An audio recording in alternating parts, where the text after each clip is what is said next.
mula sa 702 DZAS, Agapay ng Sambayanan. Narito na ang programang mag-uugnay sa iyo tungo sa wastong kamalayan sa batas. Praktikal na talakayan ng mga alituntunin at balitaktakang may kaugnayan sa mga patakaran ng bayan. Kinilala sa Golden Dove Awards bilang Best Documentary Program. Ito ang Tabas ng Batas!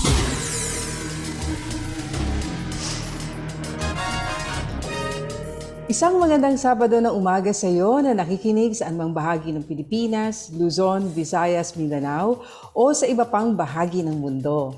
Marhay na aga sa inyo naming nakikinig dyan sa Bicol Region sa pamamagitan ng CARE 104.3 The Way FM. At diyan sa Zamboanga City na nakikinig naman via 1116 DXAS Radio Comunidad Buenos Dias. At magandang umaga rin sa mga nakikinig sa 1062 DXKI, your friendly voice sa Coronadal City. Gayon din sa 1197 DXFE Davao, maging sa mga naririto sa Metro Manila na walang sawang nakatutok, happy listening po sa inyo. Kami ang inyong kakampi sa batas. Ako po si Attorney Chona Cruz Gonzalez. At ako naman po si Attorney Jeremiah Belhica. Ito po ang programang Tabas ng Batas dito lamang po sa 702 DZAS FEBC Radio TV. Miyembro po tayo ng KBP o ng Kapisanan ng mga Broadcaster ng Pilipinas at tayo po ay napapakinggan at napapanood naman sa Facebook at YouTube channels ng 702 DZAS FEBC Radio TV at syempre sa ating channel 185 sa Signal TV naman po sa pakikipagtulungan ng GCTV. At tayo ay sinasamahan din ng ating cute crew na si Absidi Ferrer, ang ating ProdTech sa sila Benjo Morano, Reggie Villena, Nathaniel Peralta at RTV na sina Aileen Valdez, Wenmark Balatucan, Jong Perez, Angelica Calayag at yung mga kasama rin natin sa Bukawi Transmitter site. Tayo ay bumabati rin sa mga nagpadala ng kanilang mensahe sa ating Facebook page. Happy listening to Glenda Amutan Solis, to Junior Lumbre, to Patricia Sauquillo Garcia, and Mirna Cortez says, good morning po Attorney Chona G and Attorney Jeremiah B. At sa lahat, God bless you both po attorneys for serving us through DZAS. Ayan. At gayon din, si Lolit Malyari Adia, mapagpalang araw po sa lahat mga attorneys. God bless us all from Taytay, Rizal. Gayon din si Norma Regualos Marcelo says, blessed morning po or Saturday morning po, Attorney Jeremiah and Attorney Chona, Tabas ng Batas and everyone. Always listening from Tatalon. God bless your program. God bless you both po. And to God be all the glory. Amen. Amen. No? At syempre bumabati rin sa atin si Rebecca Inzon, si Epifanio Salvador, si Riza Villaruel Coles, si Mayen Damian, ang sabi naman niya, hello mga attorneys. Greeting from lumalamig na panahon ngayon dito sa Tokyo. Wow! Yes. Sana all. Malamig. Dito mainit pa. And listening siya. No? God bless you and your program. Sabi naman ni Eden Lucia Adonai Verses, maraming salamat sa mga kaalaman. Okay. So kagapay, kung mayroon ho kayong mensahe na nais mong ibahagi at istorya kung paano ho nakatulong sa inyo ang programang Tabas ng Batas, maaari po inyong ma-send ito sa aming Facebook page sa Tabas ng Batas, FEBC, o kaya naman po mag-iwan ng comment sa atin pong Facebook video. At sa punto pong ito, nais naman natin pasalamatan ng ating pong mga kagapay na patuloy nating nakaka-partner sa ministry ng FEBC. Sa tulong po ng Panginoon at ng inyong pong suporta, mahigit 7 dekada na po na naibabahagi natin ang tamang balita at mabuting balita sa ating Panginoong Hesukristo. Sa mga nais naman pong maging kabahagi ng ministeryo, maaari po kayong mag-message sa FB page ng 702 DZAS FEBC Radio TV o bisitahin po ang donatenow.febc.ph para sa iba pang mga detalye. Alright? So, bago tayo magpatuloy sa atin hong magandang mga diskusyon ngayon, pagkaing pangkaisipan po muna tayo.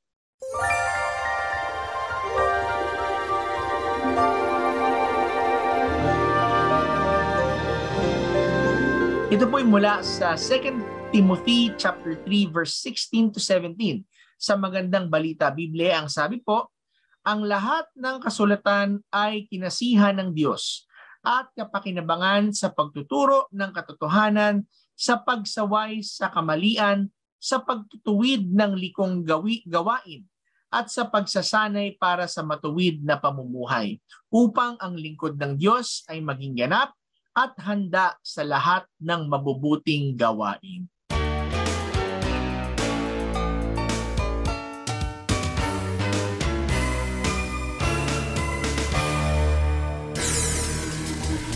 Kayo po ay aming inaanyayahan na makibahagi sa ating diskusyon ngayong umaga. Kung meron po kayong komento, lalo na kung may katanungan, maaari niyo ipadala ang inyong mensahe sa ating Facebook page, ang Tabas ng Batas FEBC. At habang naroroon po kayo, please, like and share po para lalong dumami pa po ang makaalam at makatutok sa ating programa.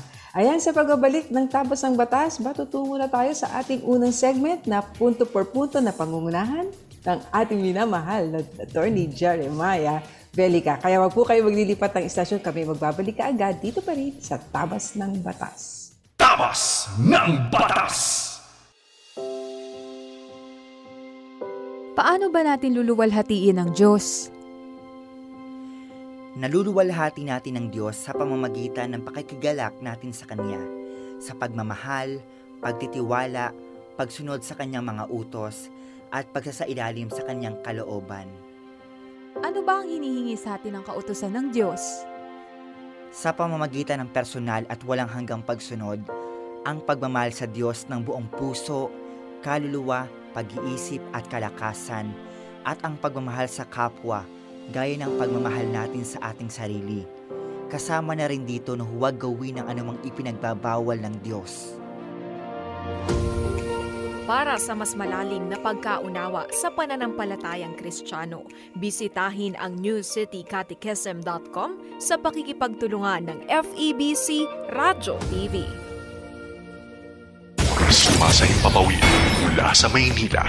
Ito ang Far East Broadcasting Company Philippines. FEBC. Himpilang 702 DZAS. Agapay ng Sambayanan.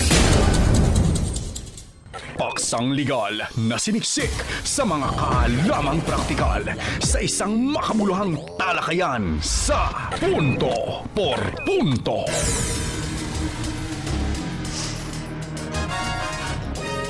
Alright, so nagbabalik po tayo dito sa ating programang Tabas ng Batas. Ako po si Attorney Jeremiah Bellica.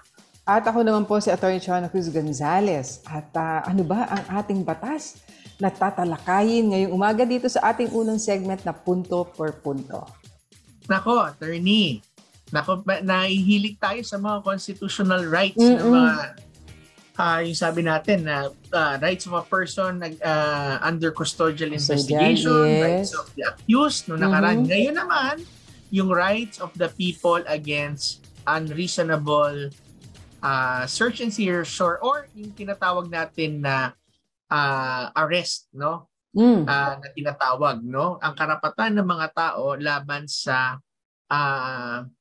aresto na walang warrant, no? Warrantless arrest tinatawag, no? So, ito ay makikita po natin sa sa constitutional right po natin sa Article 3 o ng Bill of Rights ng Section 2 po, no? Ang sabi po natin dito, the right of the people to be secure in their persons, houses, papers, and effects against unreasonable search and seizure for whatever nature or for any purpose shall be inviolable, and no search warrant or warrant of arrest shall be issued except on probable cause to be determined personally by the judge after examination under oath or affirmation for the complainant and the witness he may produce, and particularly describing the place to be searched and the persons or things to be seized. Ngayon, ito po yung sinasabi na combination po ito, Attorney. Ito yung yung search warrant sa ating mga gamit, sa ating mga bahay, sa ating mga lugar, at yung pag-aresto naman sa mga tao na kinakailangan ng warrant. Okay? So as a general rule, mga kaibigan, mga kaagapay, at attorney, alam natin na as a general rule, lahat ho ng aresto, kung wala pong warrant, is considered as unreasonable o wala hong authority. Ano po? So ang general Illegal, no? rule po is Oo. hindi ka pwedeng arestuhin Yes. nang walang warrant, no? So kapag ikaw ay aarestin, ano ho bang ibig sabihin ng aarestin? Kayo po ay kukunin sa kustodiya ng batas o ng gobyerno para panagutin sa isa pong allegation o sa isa pong accusation patungkol po sa inyo na kayo ay may ginawang isang krimen. Okay? So, kapag ikaw ay dinidetain kasi gusto kang pasagutin dahil ikaw ay suspected na o ikaw ay inaakusahan na gumawa ng mali at krimen, yun ho ang tinatawag na arrest, no? Ikaw ay in the custody po ng batas. At Pero, attorney, no, 'di ba? Ito yung ang basehan niya rin sa Constitution, 'di ba? No Yes. person shall be deprived of life, liberty, 'di ba? And property without due process, 'di ba? Hindi ka pwedeng Yan. basta damputin lang na, 'di ba? Di-deprive ka ng liberty mo nang wala man liberty lang. mo. Oo, walang warrant. Walang warrant. So, dalawa na yan. No? Article 1, yung sinabi mo nga, attorney, na no person shall be deprived of life, liberty, no? Or Yes. property without due process of law. At yung section 2 naman na hindi ka pwedeng malabasan ng warrant ng ma-aresto at ma-issuehan naman ng warrant of arrest ng wala hong tamang proseso. Ngayon, Yes. so in general po, ibig sabihin, ang warrant kayo ay maaring lamang maaresto kung meron pong warrant. At ito pong warrant na ito ay hindi po barangay ang nag-i-issue, hindi po ang si mayor ang nag-i-issue o kaya kung sino man. Ang nag-i-issue po ng warrant for arrest, tandaan po natin, ay ang korte. Yes. No? It's the court who issues a warrant of arrest. Kaya ang sinasabi naman, kinakailangan ito po ay merong tinatawag na examination na ginagawa po ng korte under tinatawag po ng oath or affirmation ng isang complainant. At ito po ay kinakailangan merong probable cause na nakita na pwedeng arestuhin ang isang tao. Ito yung dumaan talaga dapat sa tinatawag na preliminary investigation ng piskalya. No? Attorney, hindi pala basta-basta, no? Hindi basta-basta. Maski nauna ini-issue ang warrant, ano? May proseso rin pala siya. Yeah, hindi pwede na ikaw ay gustong arestuhin ng kung sino man, ng barangay, no? Minsan, attorney, sinasabi pa na iimbitahan ka lang naman namin, pero hindi ka pwedeng tumanggi. Ay, hindi ho imbitasyon yun pag ganyan. Ano po? Tandaan po natin, hindi ho kayo pwedeng pilitin na sumama kung ito po ay imbitasyon lamang. Pero, meron exception. Merong exception po dun sa rule na kung saan maaari hong arestuhin ang isang tao nang wala pong valid na warrant of arrest. Ito yung sasabihin natin, attorney, na siguro na kinakailangan maintindihan ng mga tao. Ano ba yung mga tatlong general exceptions? Tandaan po natin. So general rule, kailangan may warrant of arrest. Except number 1, ang sabi ho dito, when in the presence of the arresting person or officer, in his presence, the person to be arrested has committed, actually committing, or attempting to commit an offense. This is also known as in flagrante delicto. Arresto, yung tinatawag, huli ka na sa akto. Sa akto. Red-handed. Dapat nakita mo, ibig sabihin may mangyayaring krimen sa harap mo, no? Kumari ito ay by the overt acts ng tao, siya ay sasaksak, babaril, magnanakaw, at kung ano mang krimen, o kaya nangyari na sa harap mo, ay hindi ka man syempre kukuha pa ng warrant of arrest sa korte. Para hulihin. Oo. Siyempre yan. So, pwede mo nang arestuhin. In fact, pwede niyang citizen's arrest attorney, di ba? Kahit hindi ka pulis, kahit hindi ka nasa otoridad, pero pag meron kang nakitang nangyayari na krimen o kakapangyaring krimen na nakita mo mismo sa iyong harapan, maaari po ninyong arestuhin ito basta dadalhin po ninyo sa otoridad. Pag inyo pong nahuli, hindi ho yung huhulihin tapos bubugbugin, hindi yan. Bawal din po yun, ano? Pero iyo'y huhulihin. So, yan ang una, yung in flagrante delicto sa iyong harapan mismo. Nakakita mo, no? Ang pangalawa na exception is when an offense has just been committed and he has probable cause, ibig sabihin yung arresting officer, to believe that based on his personal knowledge of facts or circumstances that the person to be arrested has committed it. Ibig sabihin, hindi mo man nakita na nangyari sa harapan mo yung krimen, pero meron kakapangyari lamang na krimen at alam mo na base sa iyong personal knowledge na yung taong aarestuhin ay siya ay probably na siya po ang gumawa noong krimen. Halimbawa na to, attorney, is nandun ka sa kabilang kwarto, ano? At merong narinig ka nag-aaway dun sa kabilang kwarto din na nagsisigawan, nag-aaway, nagbubuntalan, hindi mo naman nakikita hanggang narinig mo merong pumutok na parang putok ng baril. And then, lumabas yung tao doon sa pintuan at doon sa pinanggalingan na kwarto, nagsisigawan ang mga tao, may bumarel, may binarel, at nakita mo, biglang may tumakbo palabas doon sa kwarto na pinanggalingan ng putok. So, hindi mo man nakita, anong makukonclude mo dyan at sasabihin mo, may tumatakbo doon sa loob ng kwarto, may narinig na baril, maaari, no? Hindi ka naman sigurado, pero maaari yung taong tumatakbo, siya ay maaring gumawa ng krimen. So, maaring tumatakbo, siya yung may dala ng baril, di ba? Siya yung may dala ng baril, lalo na.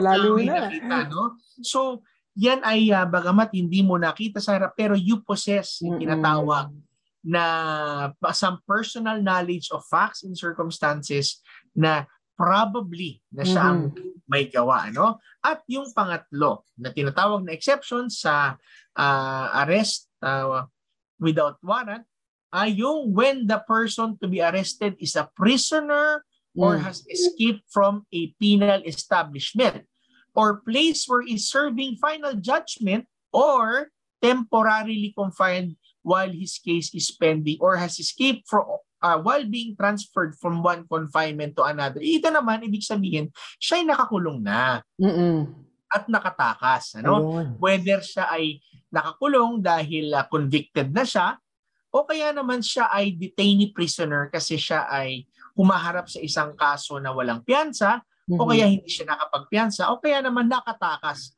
habang siya ay inililipat sa kulungan, no, nililipat sa facility, ay hindi na ho kinakailangan ng warrant of arrest dahil ito po ay escapee prisoner. Yan, okay? So yan po yung tatatlo lamang na exception. Una, yung in flagrante delicto o yung sa harap po ninyo, nakita ninyo na nangyaring krimen.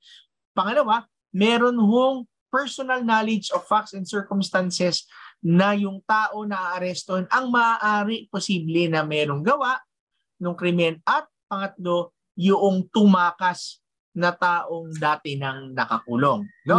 Kaya nga, pero tandaan ho natin, as a general rule, hindi ho kayo pwedeng arestuhin nang wala pong warrant galing sa korte. Yan. Kaya nga po, sabi rin ho ng banal na kasulatan, let us be careful how we live as wise and not as unwise, redeeming the time for the days are evil. So dapat ho tayo ay matalino daw, sinabi ng kasaltaan ng Diyos kapag kayo ay kinonfronta at sinabi, halika, sumama ka sa akin at ikaw aking arestado ka. Bakit? Kasi nung isang taon may nangyari dun sa iyong kapitbahay at nireport ka dito, sabihin mo, ay hindi po yan exemption sa warrant of arrest. Kinakailangan po, idaan po yan sa korte. At tayo po ay hindi ho pwedeng pilitin. Pag ginawa ho yan at pinilit ho yan ng otoridad o kaya sino man pong tao na gusto mag-aresto sa inyo, ay meron ho yung karampatang parusa at penalty din po sa ating batas na illegal arrest. Yan, okay. Yan. At napakahalaga po na malaman natin ito, no? Dahil mga karapatan ho natin ito. Isang bagay yung humihingi ka ng karapatan eh. No? At isang ibang bagay din yung inaalam mo na kung ano yung existing, no, na karapatan na ibinibigay sa atin ng ating saligang batas. Opo, kaya nga attorney, so tandaan ho natin ang ating mga napag-usapan, pero mamaya naman sa pagbabalik natin ay maririnig naman natin ang ating napakagandang segment sa Akala at Panukala ng ating pinakamamahal na Attorney Chona. Kaya tutok lang kayo mga kaagapay, babalik po ang Tabas ng Batas. Tabas ng Batas! Pakinggan ang programang Ang Tipan. Any day, anytime sa Spotify. Ang Tipan, kasaysayan ng mga Bible hero at katangi-tanging mga pinuno. Sundan yan at ang iba pang mga programa. Like and follow 702 DZAS FEBC Radyo TV sa Spotify. Ito ang 702 DZAS. 702 DZAS. Agapan ng sambayanan na napapakinggan sa buong mundo Sa www.febc.ph. sa pamamagitan ng Microsoft Media Server Technologies at ng Desktop Computers. Pagbibigay linaw sa mga palapalagay, ugnay sa mga panukalang batas. Akala at Panukala.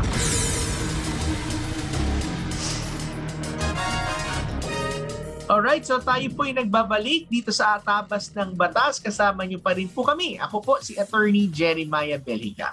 At ako naman po si Atty. Chona Cruz Gonzales at narito na tayo sa ating ikalawang segment, ang Akala at Panukala, kung saan bibigyan linaw naman natin ang mga panukalang batas na ipinapanukala. Ayan, pinopropose ng ating mga congressmen at mga senador. Ayan, so ito naman ang Senate Bill 1305, an act establishing the Drug Price Regulatory Board to regulate the prices of drugs and medicines in the Philippines, amending the Universal, Accessible, Cheaper, and Quality Medicines Act of 2008. Ayan, so meron pala tayo, sasabihin ng mga tagapakinig, meron pala tayong Cheaper Medicines Act. Naging batas pala yan. Parang di namin naramdaman. Ayan, okay. So, tingnan natin. Sabi rito, the enactment of RA 9502, na yun nga po yung Universally Accessible, Cheaper, and Quality Medicines Act of 2008. Sabi rito, sa explanatory note, has lowered the prices of medicines in the country. So, yan. Ewan ko, no? Yan ang findings ng marami nating kababayan. Pero sabi rito, bumaba daw. Okay. However, the DOH admitted that while the general trend in the prices of generic essential medicines have gone down in the recent years, the Philippines is still paying higher prices. Generic to, ha? Attorney, pinag-uusapan na natin generic medicines. Pero sabi rito rin, ang Philippines is still paying higher prices when compared internationally. Generic drugs are still sold up to 4 times the international reference prices, whereas branded innovator products are sold up to 22 times higher. Ang sakit naman ito.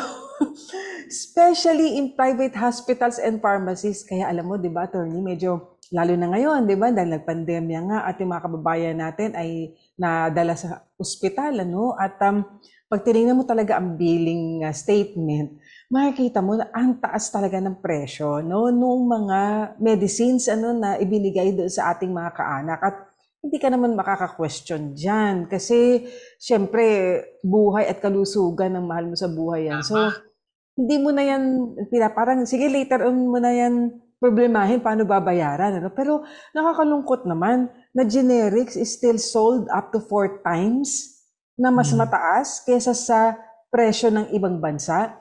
At yung ating mga branded ay 22 times higher. Ba't naman ganun, di ba? So, oo, parang nakaka-disheartened naman. So, the bill, ito na panukala, seeks to create, ito naman ang pinapropose sa solusyon. Ewan ko kung anong comment mo, attorney. But, okay, sabi, create an interagency drug price regulatory board to regulate the prices of drugs and medicines in the Philippines, in lieu of the Drugs and Medicines Price Monitoring and Regulation Authority of the Secretary of the Department of Health. So, ito at the outset parang, meron naman pala tayong meron naman pala tayong Regulation Authority under the DOH. So, paano, di ba, ba't papalitan pa natin? Hindi ba pwedeng ito na rin at bigyan lamang natin ng di ba, siguro, paano ba, stricter mandate ba? Or, hindi ba, o konting push para, para mag-perform, di ba? Pero dito, ang pinopropose niya, palitan yung existing Drug and Medicines Price Monitoring and Regulation Authority under DOH ng isang interagency.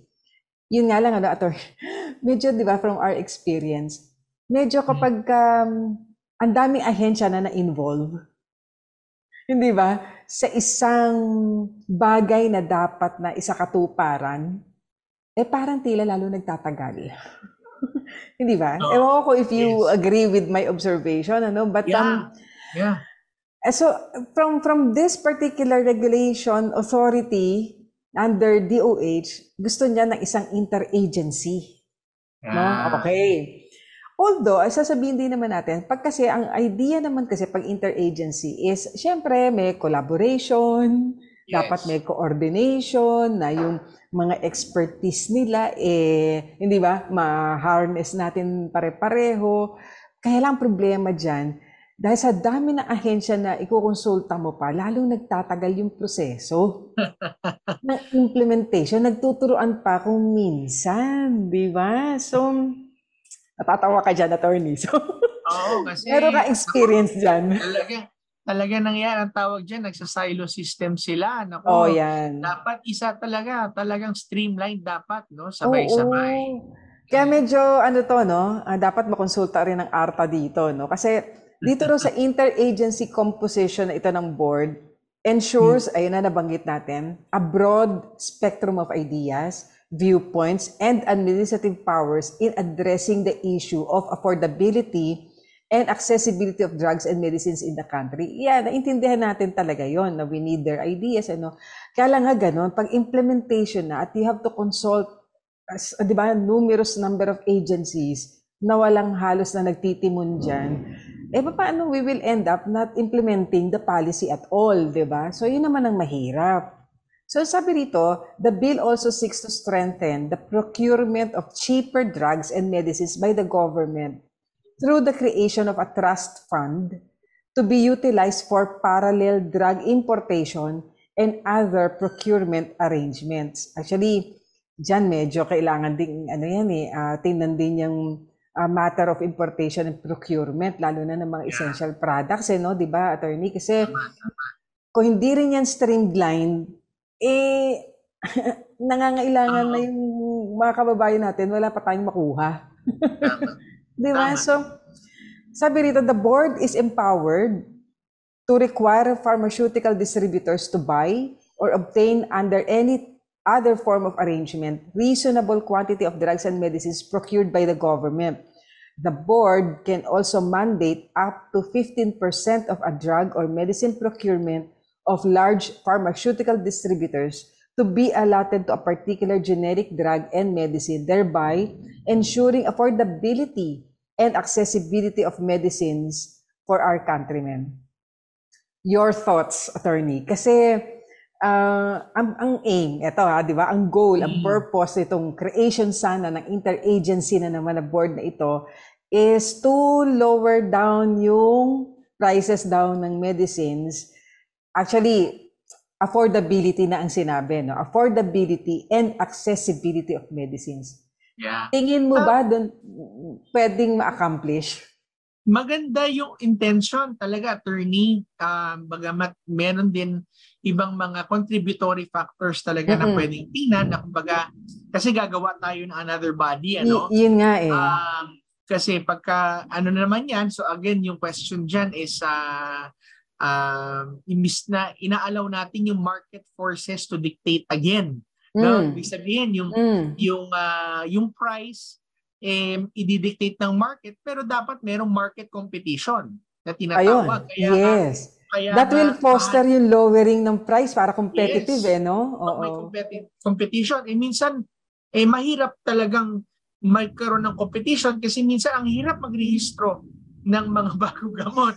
At nakikita ho natin. So, isa ho yun sa mga paraan siguro talaga na para ma-promote yung pagbaba ng presyo ng gamot. That I think kailangan lang natin na hindi magkakaroon talagang duplication, pero alam mo, makukuha natin yung objectives talaga natin dyan. Oo, at sino ba naman sa mga ordinary nating mamayan, sino ba naman, maging tayo dito, sino ba naman tututol sa mga panukala para mapababa nga ang presyo ng medicines, ano? Kasi marami tayong kababayan nga, di ba, hindi na makabili noong piniprescribe ng doktor na number of, di ba, ng pieces of medicines, na bibilin, iba nga hinahati pa nila. Sana ito finally ma-address kasi ang dami tayong mga kababayan nagsasuffer, walang, di ba, ma-avail na affordable medicines, maski na nga generic. Imagine, 4 times higher ang price pala ng generic na meron tayo dito sa bansa compared sa ibang bansa. So baka, di ba, bakit this is a step towards the right direction pa rin. Kasi in a sense, kapag kami panukala kasing ganito, pag-uusapan. So pag pinag-usapan, di ba, lulutang ulit kasi yung issue nga, at the same time, sana sa mga pag-uusap, meron nang marating na konkretong solusyon. Kung ang aim ay ito. Yes. Attorney, naalala ko lang, mabilis nga lang na noong before, nung ako'y tumutulong talaga sa pagsilip kung paano mapapabilis ang mga proseso sa registration, isa rin yan sa na-raise yung mga pag-aangkat ba? Ng mga gamot sa iba't ibang bansa, minsan nahihirapan din dahil din dun sa bureaucratic red tape na tinatawag. But I think, and I believe na this is a very important way for us not just to regulate the price, but to let the market forces dictate it. Anyway, kulang ang oras natin. Pero napakagandang usapin talaga yan. Yes. At patuloy nating bantayan. Alam nyo, yun naman ang layunin ng akala at panukala segment. Para ipinapanukala pa lang ng mga mambabatas natin. Alam na natin ang mga pinapanukala nilang polisiya para po naman, di ba, maka-participate tayo. Kung meron isang panukalang batas na alam natin makakatulong, disuportahan po natin. Kung meron naman tingin natin ay makakasama sa atin bilang isang mamamayan, isang bansa, tutulan natin. Ganoon naman po talaga para we make our legislators accountable to us, the electorate. Kaya po napakaganda nitong segment din natin na ito na pag-usapan ang kanilang mga pinapanukala. At ito na nga, ito po yung panukalang batas, Senate Bill 1305 o Drugs and Medicines Price Regulatory Board. Ayan. So, tayo po ay magpo-pause for a break sa ating pagbabalik. Dadako na tayo sa ating blockbuster segment, ang Payo de Asunto. Kaya ito, kung kayo maglilipat ng istasyon, kami po ay magbabalik agad dito pa rin sa Tabas ng Batas. Tabas ng Batas! Makinig sa 10,000 Reasons and More. Mga awitin at refleksyon sa kabutihan ng Panginoon. 10,000 reasons to say I love you. 10,000 reasons to show that you care. 10,000 reasons to thank your spouse. 10,000 reasons to hug your child. 10,000 reasons to affirm your friend. Most of all, 10,000 reasons to praise God for all that He has given you today. As you start your day right, here are 10,000 reasons and more to be a blessing to someone today. 10,000 reasons and more. Linggo, alas 9:30 hanggang alas 10:30 ng gabi. Dito yan sa 702 DZAS FEBC Radyo TV, Agapay ng Sambayanan.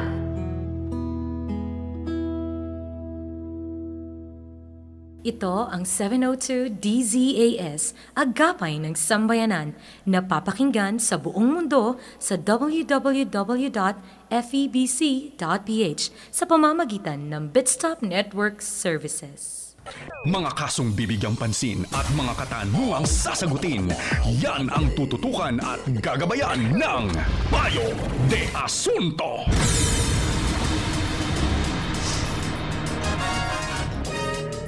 Alright, so tayo po ay nagbabalik sa ating programang Tabas ng Batas at narito na po tayo sa ating blockbuster segment Payo de Asunto para subukan ho namin ni Attorney Chona pagtulungang sagutin ang inyong pong mga katanungan. Okay? Ayan. So, heto na agad ang nagmamadaling katanungan. Ayan, sabi niya, ano po ang dapat gawin sa kapitbahay na binablock parate ang driveway namin? Kinausap ko na, pero tapat daw niya yon dahil corner lot yung property niya. Kaya lang, nasa tapat po ng gate namin. For several years, pinapayagan namin, ngayon po may car na kami. Hindi kami makapark sa loob dahil nasa tapat po siya ng gate. Mahirap pumasok ang sasakyan namin, baka madagil pa ang car niya. Ano ba ang batas na pwedeng pairalin sa problemang ito? Alam mo, sabi mo nga, attorney, no, na parang simple lang to no, kung tutuusin mo, parang magbibigayan lang, pero, medyo, di ba, nuisance din Hindi ba, na pagamat kapitbahay, pinabigyan nila ng mahabang panahon, ngayon, na meron na silang sasakyan, hindi naman nila, di ba, they cannot freely use yung kanilang driveway. Or yung lugar papunta sa kanilang garahe dahil nga mayroong nakaparada sa tapat nila. So, batas ba kaagad ang ating papairalin dito sa problemang ito? Well, una, lagi natin sinasabi, attorney, no? Sa magkakapitbahay, ang pinakamaganda talaga pag-usapang magkakapitbahay yan. Pero, yaman na rin lamang batas ang tinatanong natin, sabihin yung iba, napakaliit na bagay naman yan. Pero kung ito yung nakakaabala na, tandaan po natin sa bawat isa, no? Attorney, naisip ko dito yung sa Article 19, 20, and 21 ng ating human relations no, sa ating batas. At itong sabi na, no? Yung sa Article 19, every person must in the exercise of his right and in the performance of his duty act with justice, give everyone his due, and observe honesty and good faith. Sa Section 20 naman, every person who contrary to law willfully or negligently causes damage to another shall indemnify the same. At sa 21 finally, any person who willfully causes loss or injury to another in a manner that is contrary to morals, good customs, public policy, shall compensate the latter for damages. Okay, kaya kung binanggit ito Minton, civil code yan. Oo, civil code. Kasi, ito yung tinatawag na pagpapaalala sa bawat isa sa atin na hindi porket pwede mong gawin, ay gagawin mo na kung ito'y nakakasagabal naman sa ibang tao. No? Hindi pwede na meron akong karapatan gawin ito, hindi naman sa itong kalsada, pero ito ba ay just? Ito ba ay nagbibigay ng what is due? O ito ba ay in good faith na ginagawa? So, pwede mo natin na sigurong kausapin. Sabihin mo natin kapitbahay, medyo naaabala na kami talaga dito. At ito po, no, tingnan po ninyo ito. Article 19, 20, and 21. Or pwede ho rin kayong dumako, no, Attorney Chona, sila siguro sa Homeowners Association o sa barangay nila para sila ay mamagitan. Conciliation, mediation. Para mapag-usapan yung issue kung hindi po makuha doon sa maayos na usapan ninyo, maaring humingi ng assistance sa homeowners marahil at nabanggit na nga rin po ni attorney ang next level barangay at siguro naman pwede niyo sabihin na sa mahabang panahon naman pinagbigyan naman namin kayo, pero ngayon meron na kaming sasakyan na gagamitin din namin itong lugar na ito, baka naman pwede kami pagbigyan din naman ninyo, di ba? Ayan, so eto, tungkol na naman ito sa estate. Ayan, so sabi niya, nag-aayos kasi siya ng estate, ng papa niya. No? But, may ipinamana na lupa sa kanilang magkakapatid ang lolo ko na namatay noong 1998. So, naunang namatay yung lolo ng 1998 at merong mga pinamamanang lupa sa 5 magkakapatid kasama yung father niya. Pero hindi pa nga nailipat yun, sa pangalan magkakapatid. Ngayong, nitong 2018 naman, namatay yung father niya, na isa sa mga anak ng lolo, no? Pero dito sa estate ng father niya, meron ding bahay at lupa na nakapangalan sa parents niya at yun yung family home nila. Sabi ng mama ko, ilipat na sa pangalan naming 4 na magkakapatid, kaya lang hindi kami makapag-proceed sa processing ng estate ni Papa dahil nga po sa lupang pamana ng lolo ko na hindi pa nakapangalan sa Papa ko. Ang tanong niya ito, pwede ba na huwag na munang isama yung lupang pamana para maiayos ko na po yung estate ng Papa ko kasi nagpe-penalty na. Hindi kasi siya covered ng estate tax amnesty, sabi ng BIR. Ano ang best na dapat gawin? So 2 estate ang pinag-uusapan natin, yung estate ng lolo at yung estate ng father niya. No? So parang, pwede bang unahin ko na ayusin ko na yung estate ng father ko? Kasi medyo matagal pa yung, hindi pa nagkakasundo sa usapan, yung mga ibang tiyuhin at tiyahin ko doon sa estate ng lolo ko. So pwede ba na mauna itong ayusin namin, yung estate ng papa ko? Nako, very interesting attorney yung sa Pinayan, no? Kasi ibig sabihin, yung estate ng lolo niya hindi pa naayos. Kaya naman yung tatay niya na kasama. Pero, kaya ang mangyayari po talaga dyan ay ang BIR po hihingin na ito po'y maayos pareho. Yan po ang kanila pong magiging direction po dyan. Pero po, alam niyo po, attorney, ang sabi nga nila, kailan ho ba lumilipat ang karapatan doon sa property ng aking pong mga magulang o ng aking lolo sa aking magulang at sa aking magulang papunta sa akin? Ito po ba'y pag nabayaran na po namin yung tinatawag pong estate tax? Sabi po ay hindi po. Ang sabi ho ng tax, succession takes effect and the properties transfer or the inheritance take effect upon the time of death. Tinatawag po. Bagamat ay hindi ho natin madodokumentohan po yan at hindi ho yan mairerehistro kung hindi po naaayos yung mga papel na tinatawag. Yes, at payment ng taxes, Payment po ng mga taxes.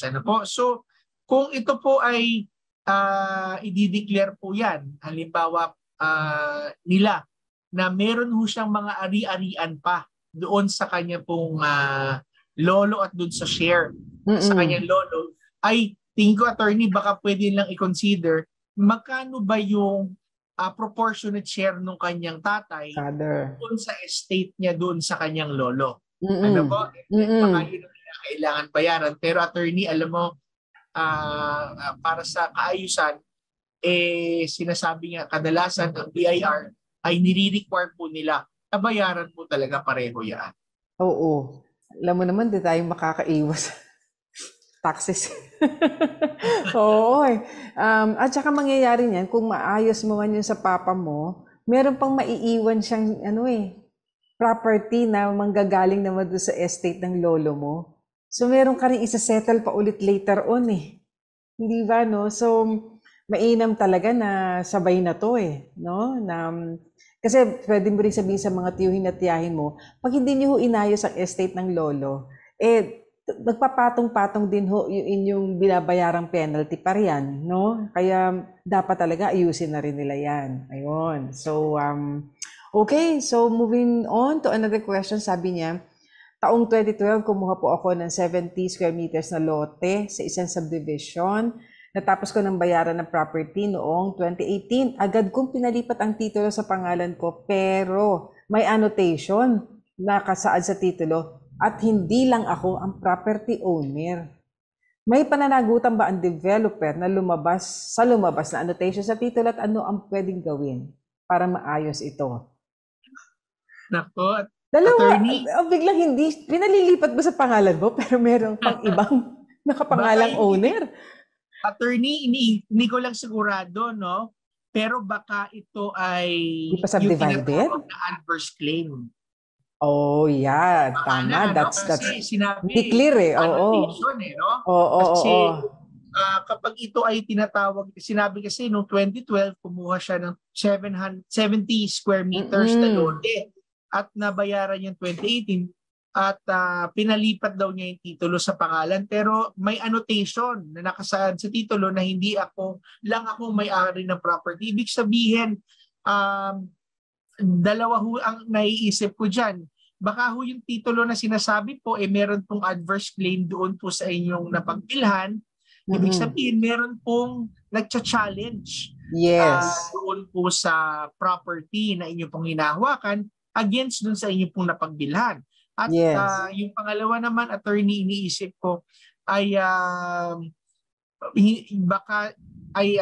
baka hindi rin naman kasi sinasabi yung titulo sa common area kasi hindi naman rin nila ini-issue yan doon sa kanya kung ito ay subdivision. So baka kung ito ay adverse claim ay ibig sabihin meron po itong period lamang, attorney, na within 3 months time ay kinakailangan mag-file ng kaso sa korte ang nagpa-adverse claim annotation sa titulo. Kung hindi ho nila yan ma-file sa loob ho ng 3 buwan, ay pwede nyo pong hingin na ito po'y tanggalin at burahin na yung annotation po doon sa inyo pong titulo. No? Yan po palagay lamang po namin kasi hindi po namin alam kung ano po yung annotation na sinasabi natin.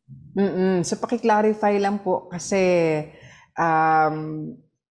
baka nga yan ay adverse claim. So more or less yun na po yung na-discuss ni attorney tungkol doon sa puntong yon. Okay, so let's move on. Attorney, sorry namintisan ko rin ata. Kung may pananagutan daw ba yung developer? Tama. Una ho sa lahat, nung inyo pong binili, hiningi nyo po ba yung titulo? Tinanong po ba ninyo dahil kung ito po pinakita sa inyo at hindi nyo ho napansin, ay maaari pong sabihin na may obligasyon din ho tayo na check-in ang ating binibiling property. Pero kung ito po hindi ho dinisclose at talaga pong inipit ang informasyon mo sa inyo, ay maaari po silang pagpapanagutin po kung meron pa yung kontrata na tinatawag at meron hong lalabag na kontrata ang developer. Kasi attorney, syempre yung mga nagbebenta ng mga properties, kasama doon yung warranty na yung ibinebenta sa iyo na property ay, di ba? Clean ng title niyan at walang dapat na other claimants. At kung may claimants, siya ang magde-defend, di ba? Nung right and title over the property, no? Hindi itong bumibili, no? Usually, nakasaad din naman yan sa kontrata, no? Kaya yun ang isa pa rin pong konsiderasyon ng mga bumibili, no, ng property na talaga pong i-check ninyo para po hindi magkaroon ng anumang, di ba, aberya pa, no? Sabihin nga natin, i-transfer ko na yung property sa pangalan ko tapos meron pang mga annotations, di ba? So we really have to check. Yan po yung due diligence na lagi niyong maririnig sa amin ni attorney dito, no? Sabihin, talaga pong sinusuri rin natin. Muna dokumento, nag-ocular inspection tayo, inaalam natin talaga bago po tayo bumili at magbayad ng anumang property. Ayan. So, ito naman ay katanungan ng isang kapatid. Sabi niya, may problema ako sa kapatid ko. Nung student pa lang siya, nangako siya na babayaran niya ang mga nagastos ko sa matrikula niya. Ngayon, may trabaho na siya. Tapos sa pag-aaral, pinaalala ko sa kanya yung sinabi niya para mabayaran ako at makatulong din ang perang yon sa pang-maintenance ko ngayon. Pero ayaw na niyang bayaran. Ano ang pwede kong gawin? Pwede ko ba siyang ireklamo? Wag ho muna tayong mag-resort to legal action kung yun po yung inyong tinatanong sa amin. Kasi unang-una kapatid, maging ang korte po naman bago sila tumanggap ng anumang habla, lalo sa magkapatid at magkakapamilya, talaga titingnan po muna ng korte at kailangan yung patunayan that you exerted earnest effort to find an amicable solution sa inyong problema dahil po pamilya, lalo na itong magkadugo kayo. So, we discourage, na kayo ay maghabla pa, ihabla niyo yung kapatid ninyo. Sa isang banda, salamat sa Diyos, nakatulong po kayo sa kanya at siya ngayon ay, maaring nakapagtapos, maaring maayos ang buhay. Maganda po siguro, lagi niyo nalang palalahanan na baka matulungan ka rin naman niya. Lalo sa inyong mga pangailangang medikal dahil noon naman tinulungan niyo rin naman siya. Baka naman merong isang nakakatanda sa inyo na pwede hong mamagitan. Di ba kasi yung konsepto ng family council ang ganda di ba, attorney, na merong isang may moral authority, di ba? Merong elder sa inyong pamilya na pwedeng mag-ayos ng mga ganitong usapin within the family lang. Tama.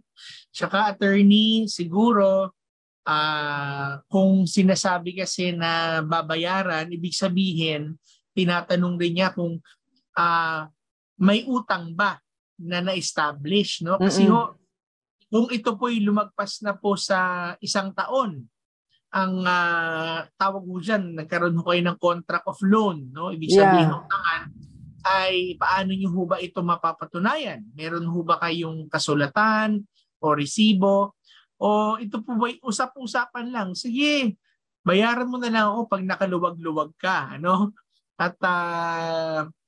At noong panahon na yun ay sinabi mo ba, hindi, sa'yo na yan. Huwag mo na akong bayaran. Pero ngayon na ikaw ay naipit, minsan talagang naiisip natin na ikaw ay i-reciprocate at tulungan din. Ano po? So, tama po si Attorney Chon na talaga na kung ito po yung mapag-aayusan po ninyo sa pamilya ng matiwasay, ay gawin po natin.